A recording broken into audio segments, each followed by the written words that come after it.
ನಮಸ್ಕಾರ ನ್ಯೂಸ್ 24 ಕನ್ನಡ ಚಾನೆಲ್ಗೆ ಸ್ವಾಗತ. ಕರಬಂಟನಾಳದ ವಿಷಮರ್ದನ ಗುರು ಗಂಗಾಧರೇಶ್ವರ ಜಾತ್ರಾ ಮಹೋತ್ಸವ ಹಾಗೂ ಪಲ್ಲಕ್ಕಿ ಉತ್ಸವವು ಅದ್ದೂರಿಯಾಗಿ ಜರುಗಿತು. ಈ ಕುರಿತು ಒಂದು ವರದಿ. ವಿಜಯಪುರ ಜಿಲ್ಲೆಯ ಬಸವನ ಬಾಗೇವಾಡಿಯ ಕರಬಂಟನಾಳದಲ್ಲಿ ನಡೆದ ಜಾತ್ರಾ ಮಹೋತ್ಸವ ಪ್ರತಿ ವರ್ಷ ಮಹಾಶಿವರಾತ್ರಿಯಂದು 2 ದಿನಗಳವರೆಗೆ ನಡೆಯುವ ಜಾತ್ರಾ ಮಹೋತ್ಸವ. ಜಾತ್ರಾ ಮಹೋತ್ಸವದಲ್ಲಿ ಪಲ್ಲಕ್ಕಿ ಉತ್ಸವ, ಪುರವಂತರ ಸೇವೆ, ಅಕ್ಕಿ ಹಾಯುವುದು ವಿಶೇಷ. ಸಾವಿರಾರು ಭಕ್ತರು ಆಗಮಿಸಿ ದೇವರ ದರ್ಶನ ಪಡೆದುಕೊಂಡರು. ಜೊತೆಗೆ ಬಂದಿರುವ ಭಕ್ತರಿಗೆ ಉಚಿತ ಆರೋಗ್ಯ ಶಿಬಿರ ಕೂಡ ನಡೆಯಿತು. ಫಸ್ಟ್ಗೆ ಸ್ವಲ್ಪ ಆರೋಗ್ಯದ ಬಗ್ಗೆ ಮಾತಾಡಿ ಆಮೇಲೆ ಸ್ವಲ್ಪ ಆಧ್ಯಾತ್ಮದ ಬಗ್ಗೆ ಹೋಗೋಣ. ಒಂಥರ ಹೇಳ್ತಾರೆ, ಹಸಿಯದೇ ಉಣಬೇಡ, 1 ಹೊತ್ತು ಉಣದು 2 ಹೊತ್ತು ಉಣದು ನಮ್ಮ ಡಾಕ್ಟರ್ ಹೇಳಿದ್ರು. ಒಂದು ಸೂತ್ರ ಇದೆ, ಸರ್ವಜ್ಞ ಹೇಳಿರೋದು, ನಾವಲ್ಲ. ಹಸಿಯದೇ ಉಣಬೇಡ, ಹಸಿದ ಮ್ಯಾಲ ಹಂಗ ಇರಬೇಡ. ಹಸಿಯದೇ ಉಣಬೇಡ, ಹಸಿದ ಮ್ಯಾಲ ಹಂಗ ಇರಬೇಡ. ಬಿಸಿಗೂಡಿ ತನ್ನಳ ತಿನ್ನಬೇಡ, ಬಿಸಿಗೂಡಿ ತನ್ನಳ ತಿನ್ನಬೇಡ, ವೈದ್ಯನ ವ್ಯಸನವೇ ಬೇಡೆಂದ ಸರ್ವಜ್ಞ ಎನ್ನುವಂತಹ ಮಾತನ್ನು ಹೇಳ್ತಾರೆ. ಹಾಗಾಗಿ ಇವತ್ತು ನಾವೇನಾಗಿದೆ ಅಂದರೆ, ಗಡಿಯಾರ ನೋಡ್ಕೊಂಡು ಊಟ ಹಾಕಿದ್ದೀವಿ, ತೂಕ ಮಾಡ್ಕೊಂಡು ತಿನ್ನಕ್ಕೆ ಇಕ್ಕಿದ್ದೀವಿ. ಅಕ್ಕ ಮಾಡ್ಕೊಂಡು ತಿನ್ನೋದು, ಗಡಿಯಾರ ನೋಡ್ಕೊಂಡು ಊಟ ಮಾಡೋದು ಎರಡೂ ಕೂಡ ಅಪಾಯ ಎನ್ನುವಂತಹದ್ದನ್ನು ಇನ್ನೊಂದು ಮಾತು ಹೇಳಕ್ಕೆ ಇಷ್ಟಪಡ್ತಾ ಇದ್ದೀವಿ. ಏನಂತ ಹೇಳಿದ್ರೆ, ನಮಗೆ ಬಾಯಿ ರುಚಿ ಇದೆ ಅನ್ನೋದನ್ನು ತಿನ್ನಬಾರ್ದಂತೆ. ಯಾವ್ದು ರುಚಿ ಇದೆ ಅಂತ? ಬಾಯಿ ರುಚಿ ಇದೆ ಅನ್ನೋದನ್ನು ತಿನ್ನಬಾರ್ದಂತೆ. ಹೊಟ್ಟೆ ಹೇಳಬೇಕಂತೆ, ನೀನು ಚೆನ್ನಾಗಿರೋ ತಿಂದೀಯಾ ಅಂತ. ಯಾವ್ದು ಹೇಳಬೇಕು? ಹೊಟ್ಟೆ ಹೇಳಬೇಕಂತೆ. ನೀವು ಹೊಟ್ಟೆ ಸರಿಯಾಗಿದೆ ಇದ್ರೆ ನೀವು ತಿಂದದ್ದು ಆರೋಗ್ಯವಾಗಿದೆ ಅಂತ. ಇಲ್ಲ ಅಂದರೆ ಅದು ಪಚನ ಆಗೋಕ್ಕೆ ಸಾಧ್ಯವೇ ಇಲ್ಲ.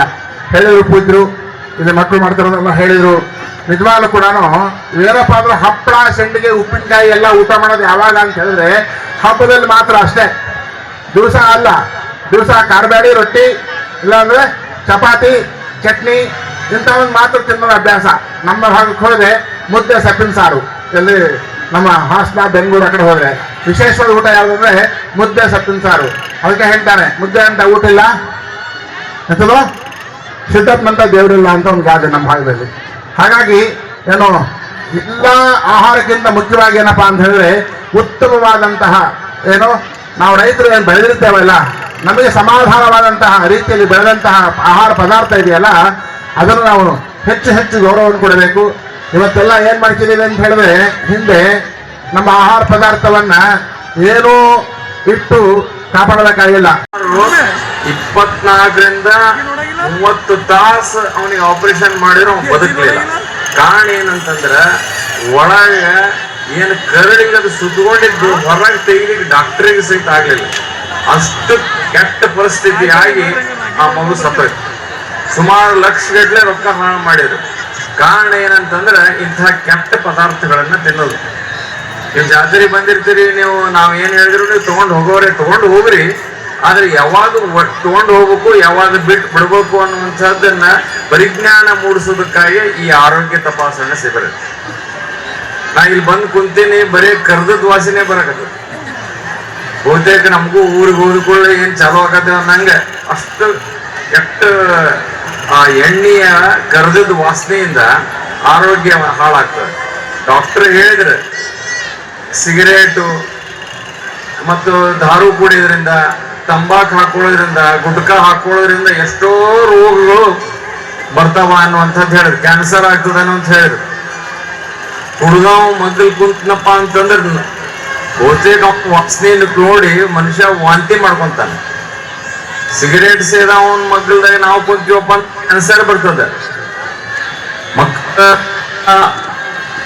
ಇವಾಗ ತಾಯಿ ತಂದೆಗಳು ಇಂಥ ಎಲ್ಲದನ್ನು ನೋಡಿರ್ತಾರ, ಆದ್ರೆ ಅದರ ಪರಿಜ್ಞಾನ ಇರುವುದಿಲ್ಲ. ಅದರ ಪರಿಜ್ಞಾನ ಯಾಕೆ ಮಾಡಿಕೊಡ್ಬೇಕು ಅನ್ನೋಂಥ ಉದ್ದೇಶದಿಂದನೇ ನಮ್ಮ ಶಿವಕುಮಾರ ಸ್ವಾಮಿಗಳು ಈ ಎಲ್ಲ ನುರಿತ BLD ಅವ್ರನ್ನ ಕರ್ಕೊಂಡ್ಬಂದು ಇಂಥ ಕೆಲಸ ಮಾಡಿದ್ರು. ಗಂಗಾಧರ ಶಿವಗಳು ಕಾಲ ಬೇರೆ ಇತ್ತು. ಸೈನಿಕರು ಸಿಗ್ತಾರಂದ್ರೆ ಸುರಪುರದೊಳಗ ಇವತ್ತಿಗೂ ಕೂಡ ಗುರು ಗಂಗಾಧರ ಶಿವಗಳು 150 ಸೈನಿಕರನ್ನ ತರಬೇತಿ ಮಾಡಿ ಕಳಿಸಿದ್ರಂತ ಅಧಿಕೃತ ಇದೆ. ಆ ಕಾಲಘಟ್ಟದೊಳಗ 500 ಸೈನಿಕರನ್ನ ಕಳಿಸಿದಾರಂತ ಕೂಡ ಯಾರು ಹೇಳಿದ್ರು ನಾ ಹೇಳ್ತಾ ಇಲ್ಲ, ಈ ವಿಚಾರವನ್ನ ನಾ ಹೇಳ್ತಾ ಇಲ್ಲ. ಬಿಜಾಪುರಕ್ಕೆ ಬಂದು ಸುರಪುರ ದೊರೆ ಬಂದು ಪತ್ರಿಕಾ ಇದ್ರೊಳಗೆ ಒಂದು ಪ್ರೆಸ್ ಮೀಟ್ ಮಾಡಿ ಹೇಳ್ತಾರೆ, ಗುರು ಗಂಗಾಧರ ಶಿವಯೋಗಿಗಳು ಮಾಡಿದ ಸಾಧನೆ ಗುರು ಗಂಗಾಧರ ಶಿವಯೋಗಿಗಳ ಮಾಡಿದ ಸುರಪುರ ಆಸ್ಥಾನ ಕಷಾಯ ಯಾವ ಮಠವೂ ಕೂಡ ಮಾಡಿದನಂತ ಬಹಿರಂಗವಾಗಿ ಸುರಪುರದ ರಾಜ ಬಂದು ಬಿಜಾಪುರದಲ್ಲಿ ಹೇಳುತ್ತಾರೆ. ಎಂಥ ಒಂದು ಅದ್ಭುತವಾದಂತ ಆ ವಿಚಾರವನ್ನ ಅಲ್ಲಿ ಅವ್ರು ಯಾವ ಸಾಮರ್ಥ್ಯ, ಅವರು ನಾನು ಸಣ್ಣವ, ನಾನಾದ್ರೂ ಏನೂ ಗೊತ್ತಿಲ್ಲ, ಆದ್ರೆ ಅವರು ಮಾಡಿದ ಸಾಧನೆಗಳು ಇವತ್ತು ಬಹಳಷ್ಟು ಇವೆ. ಉರುಗ ಪಡೆಯನ್ನ ಕಟ್ತಾರೆ ಅಂತ ಬ್ರಿಟಿಷರ ವಿರುದ್ಧ ಒಂದು ಉರುಗ ಪಡೆಯನ್ನ ಕಟ್ಟಿ ಬ್ರಿಟಿಷರನ್ನ ಅವ್ರಿಗೆ ಭಯಭೀತರನ್ನಾಗಿ ಮಾಡ್ತಾರೆ. ಅವಾಗನೇ ಅವರನ್ನ ಬಂಧನಕ್ಕೆ ಮಾಡಿ ಬಸವನ ಬಾಗೇವಾಡಿ ಜೈಲಿನೊಳಗೆ ಇಡುತ್ತಾರೆ. ಅಂತ ಒಂದು ಕೆಲಸವನ್ನ ಮಾಡೋದ್ರೊಳಗ ಬ್ರಿಟಿಷರು ಮಾಡಿ ಅವ್ರನ್ನೂ ಕೂಡ ಜೈಲಿನೊಳಗೆ ಬಂಧಿಸಿ ಮುಂದೆ ಅವರ ತಮ್ಮ ಶಕ್ತಿ ಸಾಮರ್ಥ್ಯದಿಂದ ನಮ್ಮ ನಾಗೂರಿನ ಗ್ರಾಮದ ಎಲ್ಲಾ ಭಕ್ತರು, ಅದರೊಳಗ ಒಬ್ರು ನಾಗೂರಿನ ಬಸನಗೌಡ ಅನ್ನುವಂತ ಕುಟುಂಬದವರು ಪ್ರಾಣ ತ್ಯಾಗ ಆಗ್ತದ. ಅದು ಹಂಡೇವಜರ್ ಕುಟುಂಬದ ಇದ್ರವರು ನಾಗೂರಿನೊಳಗ ಪ್ರಾಣ ತ್ಯಾಗ ಆಗ್ತದ. ಆ ಪ್ರಾಣ ತ್ಯಾಗ ದೊಡ್ಡ ದಂಗೆ ಆಗ್ತದ. ಅಂತ ದಂಗೆ ಒಳಗೆ ಅವ್ರನ್ನೆಲ್ಲ ಹಾಕಿ ಮತ್ತೆ ಬಂದು ನವಲಿ ಒಳಗೆ ಬಂದು ಅಧ್ಯಾತ್ಮದ ಸಾಧನೆಯನ್ನ ಮಾಡಿ ಅವರ ಕರ್ತೃತ್ವ ಶಕ್ತಿ ಎಷ್ಟು ಅದ್ಭುತ ಅಂತ ನಾವು ನಂಬಲಿಕ್ಕಾಗೋದಿಲ್ಲ. ಅವ್ರು ನಡೆಯುವ ಕರ್ತೃತ್ವದ ಗದ್ದಿಗೆ ಏನ ಪವಾಡಗಳು ನಡೀತಾವಲ್ಲ, ನಾನು ಕೂಡ ವಿಜ್ಞಾನದೊಳಗೆ ಇರುವವ, ವಿಜ್ಞಾನದೊಳಗೆ ತೇಲಾಡುವವ, ಯಾವುದೂ